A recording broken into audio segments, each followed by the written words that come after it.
COVID-19 cases in Cameroon have crossed 10,000 mark, making the country fifth on the African continent, following WHO organization most recent classification. With the cases increasing by the day, find out what medical experts say can be done to hold back the trend. The military has cracked down a separatist hideout in BALI northwest region, resulting in the seizure of the firearms and other weapons and ammunition. 13 separatist fighters are reported killed, barricading put up by fighters to prevent the flow of traffic destroyed. Plus, club presidents have undermined the role of medical doctors, otherwise considered primordial in the health and performance of players. What is at the origin of such a position by club presidents? Get explanation right ahead. Good evening. Thanks for joining us on this edition of the 7:30 News with me, Gladys, TATAH.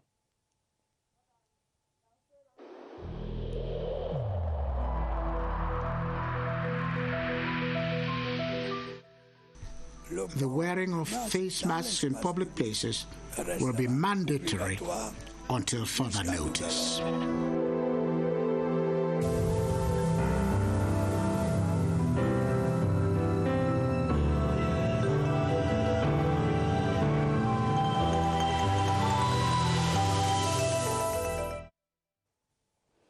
Welcome back. Cameroon today stands at the fifth most infected country in Africa, according to the World Health Organization, with about 10,000 cases of the coronavirus. With the number rising, medical experts say respecting social distancing, coupled with strict hygiene measures and more testing, may flatten the increasing trend. Cynthia Saptala spoke to a health personnel in Yaoundé to know what else can be done and put together the following report. As of date, official statistics show about 10,000 cases and more of the COVID-19 and about 300 deaths nationwide. With the increase in mass tests and testing sites, medical practitioners say the current numbers should keep rising till it reaches its peak. However, the public health strategy adopted in most countries is to flatten the curve, that is, slow the spread of the virus in order to reduce the numbers requiring care at the same time. But to keep things in perspective, 10,000 cases when you're looking at the big pictures all over the world, it's not much. In Africa, I think we're doing a good job. But the problem is that we're not testing enough. In Cameroon, we are testing what we can test, but in order to be able to say that we are controlling the epidemic, we have to test a lot more. Based on a tweet from the Minister of Public Health, more than 50,000 COVID-19 tests have been done so far. Experts say, apart from reinforcing the tracking, test and treat strategy, social distancing and adopting personal protective measures can bend the curve.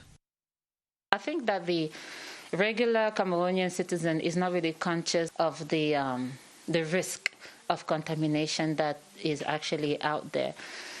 So is it that the response team is not sensitizing enough? I don't think so, because I mean the messages are everywhere. I think that us as individuals, we also have to take our own personal responsibility in protecting ourselves and protecting the people around us.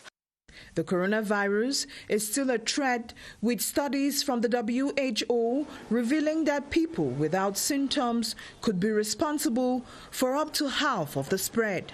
Following good hygiene practices as these could save the lives of others.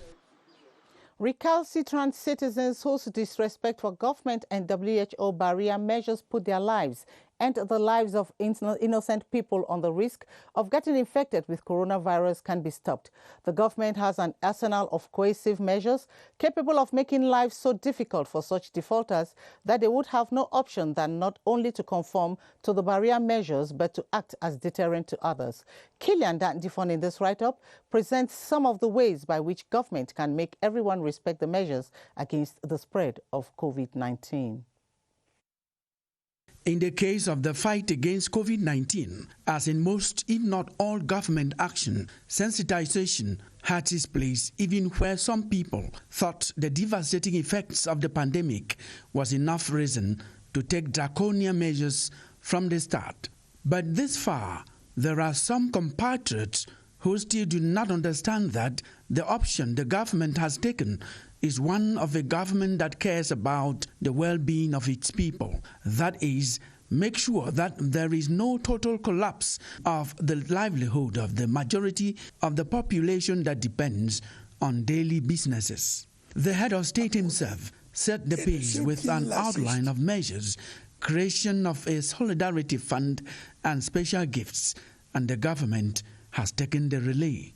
But this is not to say that those still disrespecting the barrier measures cannot be stopped. There is an arsenal of coercive measures the state can use to cause everyone respect anti-COVID-19 barrier measures. Some are even already working. Township taxis and interurban commuters now generally respect the number of seats in their vehicles because the penalty for defaulters is heavier. You cannot gain access to some public offices without washing your hands, getting them sanitized, or having a temperature control. Beyond these measures, coercion is an option.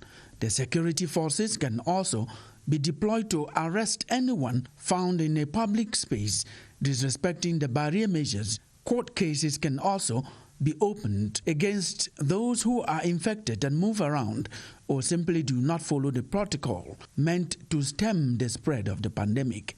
Those who keep disrespecting the barrier measures are certainly inviting coercive measures against them. The increasing number of coronavirus infections is causing more panic across the globe. To reduce psychological trauma in COVID-19 patients, psychologists have advised them to remain optimistic. Ewana Ipole sought to know from medical experts and psychologists how they counsel persons who have either tested positive or negative to the coronavirus in order for them to live without fear. First way to fight against the illness is just to be psychologically strong. Coronavirus has imposed a new lifestyle around the world, and many people are struggling to cope with their daily challenges amidst the pandemic.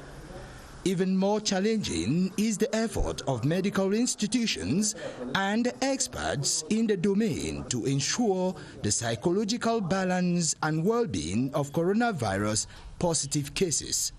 When you have the psychologists in the hospital, they discuss with the team nurse, the medical doctor, and also the patient to tell them that that disease, that pandemic is a normal.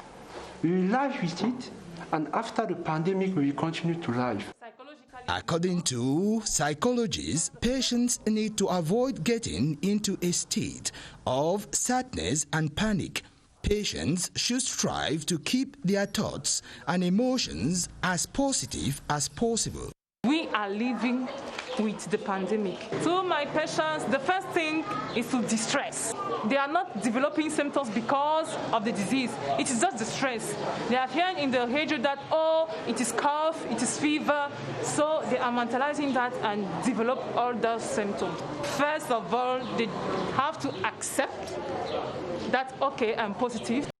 And after accept, I have to do 14 days treatment to heal myself and not to contaminate the others. The psychologists have also advised that affected or not by COVID-19, we should rather invest our energy in what enlivens our spirits, for nobody knows for how long the pandemic will last. And as you heard in our top story, a military operation codenamed BALI has resulted in the killing of 13 separatist fighters, the seizure of weapons and ammunition, as well as the resumption of traffic along the Bamenda-Bali highway. The military task force carried out the operation to alleviate the suffering of the population who were prevented from traveling that road because of the barricades erected by the separatist fighters. Here are details with Winston Lebga of our Northwest Regional Bureau in Bamenda. Weapons and a good supply of ammunition, passports, ID cards, gunpowder and bikes. These items on display here at the Gendarmerie Brigade of Bali were seized from separatist fighters, commonly known as Amber Boys. The commander of the 5th Joint Military Region, Brigadier General Carvalhe, has congratulated the special task force that took part in the operation codenamed BALI, that stands for Vidéo BALI, under the command of Colonel Charles Alain Massian. A lot of equipment and material were seized from the ambers. The camps were destroyed where they are manufacturing those IDs. And that machine gun that you see there, which those guys took from our guys in 2018. Fluid traffic has resumed on the Bamenda-Bali stretch, and the general says he has been briefed on cases of extortion perpetrated by some of the men, whom he advises to refrain from the practice. I've given, as you heard, special instructions so that we organize teams of people who will be checking this in civilian attire, and those who will be caught, the military, the gendarmes or the police will be caught carrying out such activities will be severely punished. Brigadier General Cavale has insisted on the need for the military to step up their efforts and to protect the civilian population wherever they are executing any assignment. The head of state yesterday signed 2 decrees, one appointing the Secretary of the Higher Judicial Council and the other appointing members of the council. The Higher Judicial Council is the supreme body that handles the careers of magistrates and higher judicial officers. Ebenezer Akanga reports on the place of the Higher Judicial Council within the judicial system of Cameroon. The first presidential decree appoints legal and judicial officer Superscale Group 1, Aber Minko, as Secretary of the Higher Judicial Council. The second decree appoints substantive and alternate members of the Council for a 5-year term. There are 3 substantive and 3 alternate members designated by the National Assembly and the Supreme Court each, 1 substantive and 1 alternate member designated by the President of the Republic. I'm very happy to be appointed by the head of state, and I want to assure him of my commitment to serve behind him and to represent the National Assembly at this level of responsibility. The Higher Judicial Council is the supreme body that handles the careers of magistrates and higher judicial officers. It examines files relating to the absorption into the profession of magistracy of members of the Judicial Corps who just graduate from the National School of Administration and Magistracy, (NAM), promotions and appointments in the Ministry of Justice as well as in the various courts, and disciplinary files of magistrates who are either accused of corruption or non-respect of ethics of their profession. After examining the files, the Higher Judicial Council expresses its views, which are then transmitted to the head of state, who is chairman of the council, for appreciation and decisions. Female members of the National Assembly have resolved to avail themselves of training opportunities which will empower them and increase their representation at the lawmaking institution. This was during a constitutive General Assembly of their network, presided over by Senior Deputy Speaker Honorable Hilarion Etong. Meantime, the bills on illicit tobacco products, gorilla conservation and women's rights were defended in commissions, as Esther Kima tells us. 61 female members of the National Assembly in the 10th legislature, up from just 7 in the first. The figures are impressive and surpass the United Nations 30% recommendation. Reason for the Senior Deputy Speaker, Honorable Hilarion Etong, to praise the political will, but also to exhort the women to swell their motivation to attain the 50-50 quota. The essence of the General Assembly is to provide a working environment where elected members of the National Assembly can sit as women to forge ahead, to discuss the things that do not only concern the woman, but also concerns the girl child and the nation. A concerted synergy that will guarantee the emancipation desired. It's incumbent on us to ensure that these human rights and dignity are conserved. The prerequisite for such progress is empowerment and training. We have to promote their leadership. It means we have to train them. Empowerment, and the last one is communication.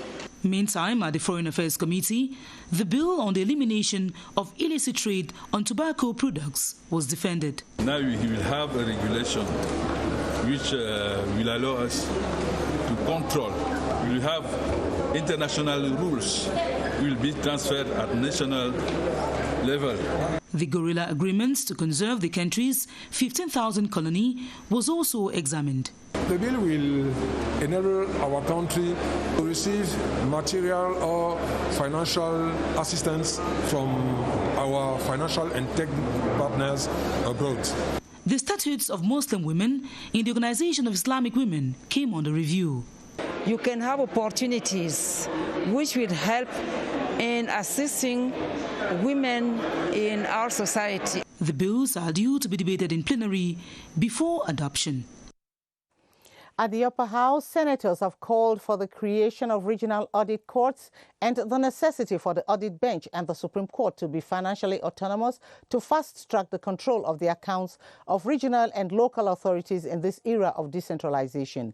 They made the call during the 14th Exchange Forum between the Senate and the audit bench of the Supreme Court. Senate correspondent Charles Anyangwe reports that the forum centered on the theme, Evolution of the Jurisdiction of the Audit Bench and its Impact on the Management of Regional and Local Authorities.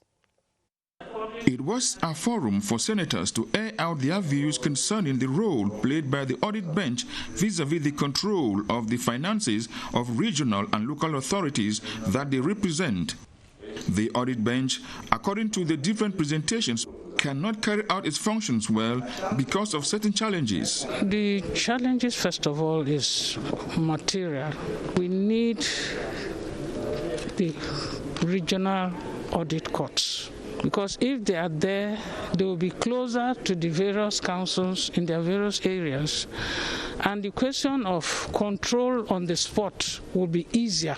Following the advent of the new finance regime of July 2018 and the 2019 General Code of Regional and Local Authorities, more resources have been allocated to mayors, which means strict control is very necessary. It is as a this that senators seized the opportunity during the 14th Exchange Forum and called for the creation of regional audit courts and the necessity for the audit bench of the Supreme Court to have financial autonomy to enable it carry out its functions well. Senators present had a lot to benefit from the forum. This meeting, I think, is very, very interesting for us, Senator. We think that we will have instrument to exercise our control on the executive organism. The President of the Audit Bench of the Supreme Court and the Vice President of the Senate, Sylvester Ondua, stressed on the importance of the forum as it traces the evolution of the Audit Bench and its impact on the management of regional and local authorities. Cameroon's state budget for 2020 has witnessed a significant drop by 542.6 from the initial 4,951 billion CFA francs. The reduction of the state budget is contained in a presidential ordinance signed on June 4, 2020, reducing the state budget by 11%. Tonight, we begin our series on budgetary modifications with emphasis on the Public Works Ministry, which has witnessed a drop by 61.857 billion CFA francs, a drop which will directly impact public investments, but the ministry is resolved to mobilize efforts so that the adjustment doesn't impact infrastructural projects underway across the country, as you tell us, Joyce Kimbi-Fowajo. Before the compulsory adjustment of the national budget due to the coronavirus pandemic by the head of state, the Ministry of Public Works had as budget 459.809 billion CFA francs for the 2020 fiscal year. It will now have to work with only 397.759 billion CFA francs a drop of 61.857 billion CFA francs. Reacting immediately, the Minister of Public Works, Emmanuel Nganu-Jumesi, held a video conference on the 11th of June 2020 to readjust ongoing infrastructural projects, instruct on precise evaluation of the situation on the field, and propose internal adjustment of spendings. At the moment, it's not possible to point out projects that could be possibly impacted directly by the budgetary adjustment. All the same, projects that may feel the pinch are those financed internally by the state investment budget, such as the Mengong-Sakmalima Road, Planute project, road maintenance project, and others. But projects financed by bilateral partners have more chances to survive the budgetary modifications. That is, projects such as the Bachenga, Ntui, Mankim, Yoko-Lena-Tibati Road, the Sangmalima-Weso Transborder Road, as well as the Marwa-Morak Boundary Road. However, the state of Cameroon may have to lobby with its partners in order for them to maintain their financing of projects that are underway, despite the raging pandemic. All said, with the budgetary adjustment, the Ministry of Public Works may need to borrow the experiences of a housewife who, despite a cut in her allowances, may have to do with it and maintain food on the table.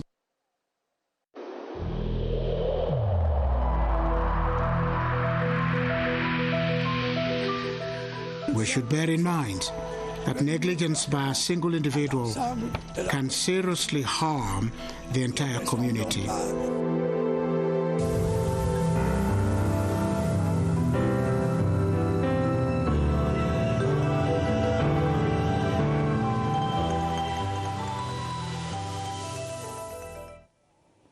Let's now take you over to the Public Health Emergency Operations Center, where Gilbert Ongene is standing by with the latest updates on the coronavirus situation in Cameroon. Hello, Gilbert. What are you telling us today? What is happening over there at the Operations Center? Over to you.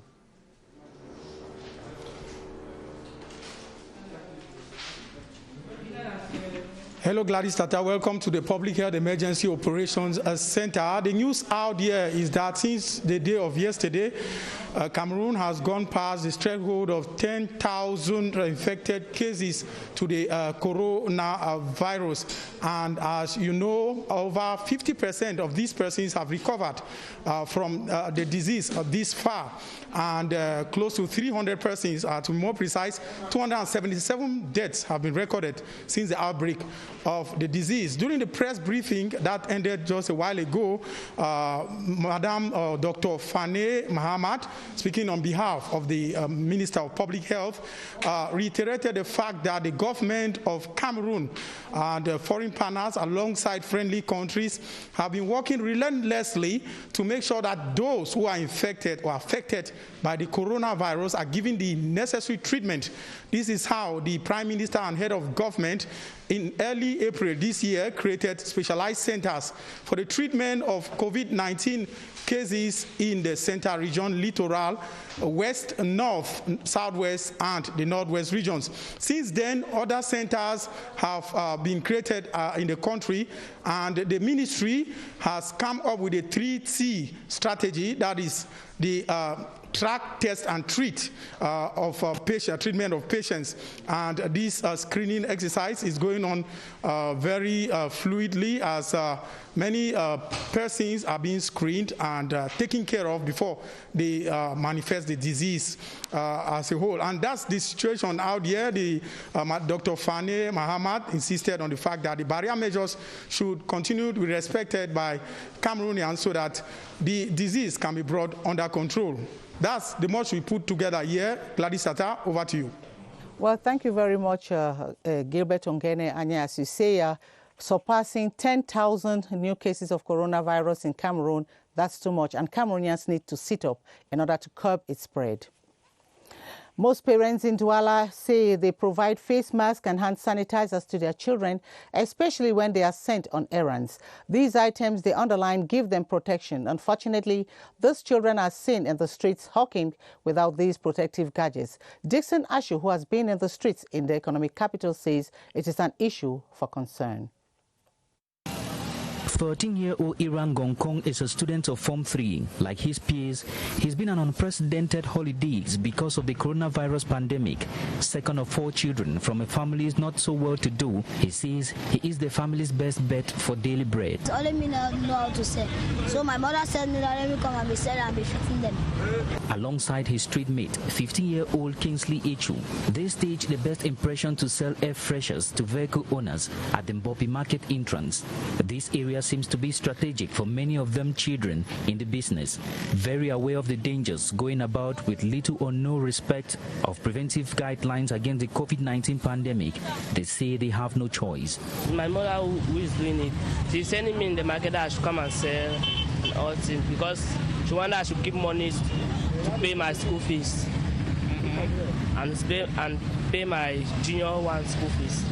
Ira and Kingsley are not isolated cases of some of those children open to the risk of COVID-19 in public. Others you find mainly around markets, hawking, though most parents would tell you their children do not go out without face masks. I do not send the very tender ones on errands. For those that are a little older, they wear face masks and immediately wash their hands when they return from an errand. Sociologists have blamed the negligence on poor communication on the pandemic and the fact that everyone, especially children, is a cash cow in a typical African home due to the poverty rate. In other news, the 30th edition of the Day of the African Child has been commemorated this June 16th under the theme, Access to a Justice System Adapted to Children in Africa. In Cameroon, the Ministry of Social Affairs organized a press briefing with focus on the promotion of children's rights, especially those living in high-risk zones. CRTV's Joyce TATAH talked to Minister Pauline Irene-Gene, who now expatiates on the theme. Let's have a listen. This team is an invitation to the whole social body to apply at all times and in all places the legal standards which guarantee respect to the fundamental rights of the child. Without effective access to adequate justice, children remain vulnerable to abuse, exploitation, and violence from various backgrounds. A synergy of action is therefore necessary between the various actors and stakeholders involved in the promotion and protection of the rights of the child. Restaurant business is yet to gain steam in the nation's capital a few weeks after government eased strict measures against COVID-19. Even with a low turnout of customers, restaurant managers say they are watching out for the respect of all measures to stem the spread of coronavirus. Romeo Kenyon visited some popular restaurants in the nation's capital and now paints the picture of what used to be and points out of attraction. One after another, clients are served here at Bois Center Anastasie restaurant, downtown Yaoundé. Each table now accommodates 3 persons, unlike the usual 4. Ever since we resumed business on daily basis, customer turnout has been encouraging. Nearby at Cercle Municipal, another popular restaurant in town, business is still at standstill, proprietors say. Our business level still is poor. Let's say we are on about 20% of what we did before. And this is not enough to cover all our charges. We are obliged to stay open. Though business is stagnating in these places, measures to stem the COVID-19 pandemic are strictly observed in the various entries. For my crew, the most important is to observe those coming here and bring them to first wash their hands. After this, use hydroalcoholic liquid on her hands before going to serve themselves. When clients come here, we make sure that they wash their hands before sitting down. We have also taken the responsibility to make available hand sanitizers and face masks for our workers. With this difficult business atmosphere, owners of restaurants are for a financial bailout. Well, some COVID-19 kits were donated to Muslims, as Gerard Nanji tells us in the following report. He was there. This is a consignment of 256 disinfectant sprays, cartons of 780 liters of detergent destined for private Islamic schools across the country.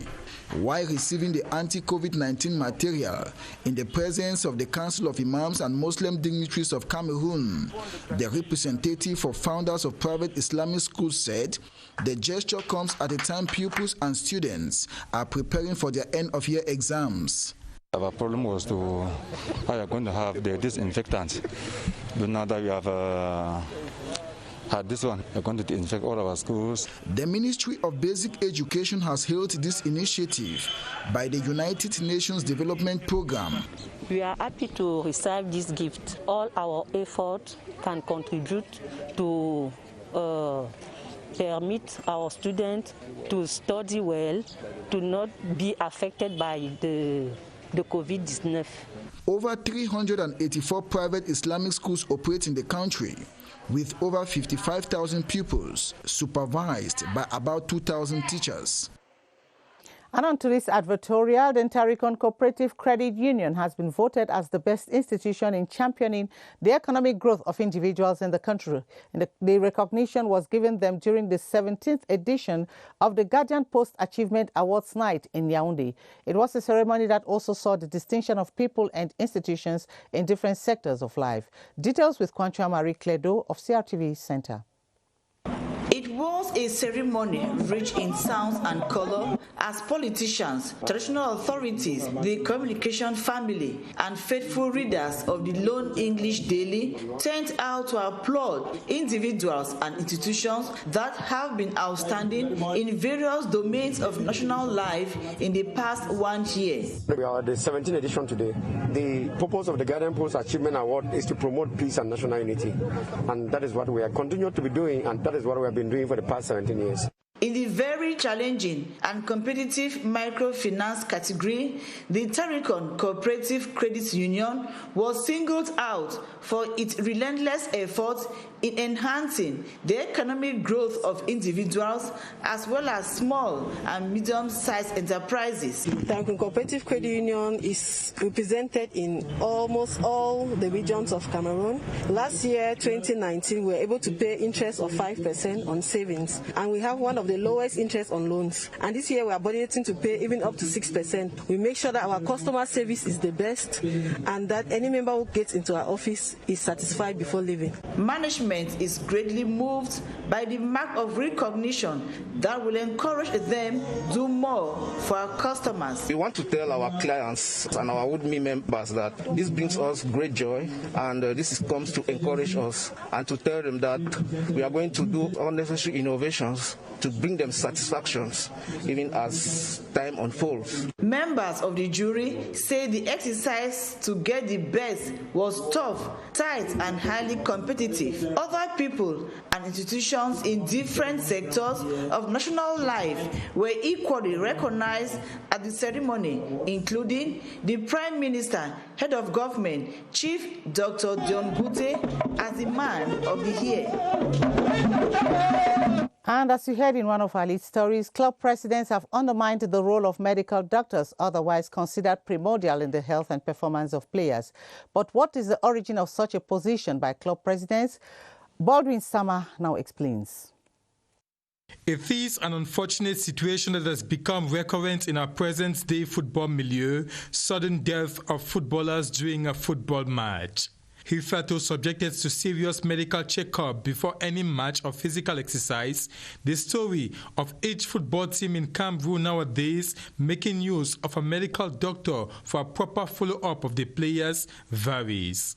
Chaque joueur a un dossier médical. Each player has a medical file registered at FECAFOOT.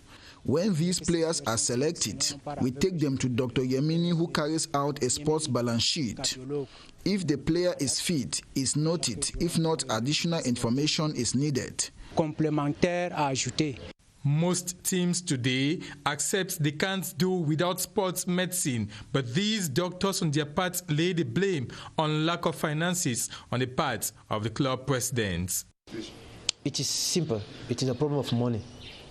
It is a financial issue. Specialists cost a lot of money. For you to have a sport professional, a sport doctor, a sport physiotherapist, it will cost you a lot of money.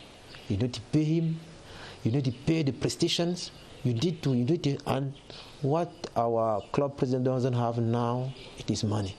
So what they are doing is, they are trying to do the minimum they can afford. Club presidents who recognize the value of a medical team go for them and ensure that the health of their players remains a priority to the team. It's impossible that a serious team does not have a recognized doctor. It's difficult to work under such conditions. The choice remains that of team officials to value the role of sports medicine and save as many lives of footballers as possible. And that's where we draw the curtains on this edition of News. Thanks for watching. And join Romeo Trisengok at 8:30 for the news in French. I'll be back tomorrow, same time. Keep the faith. Good night.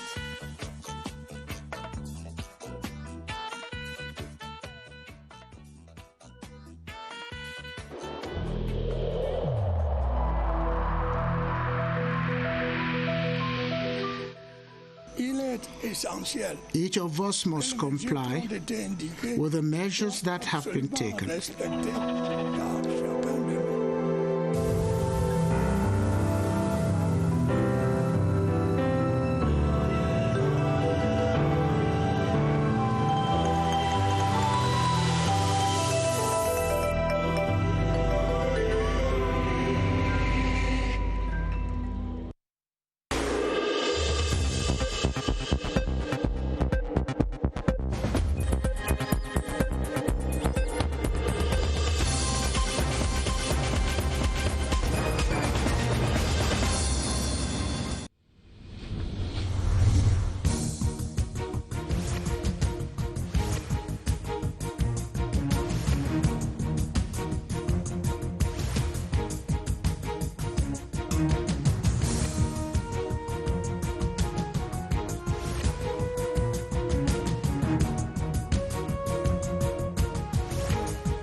CRTV News, ici, toute l'info.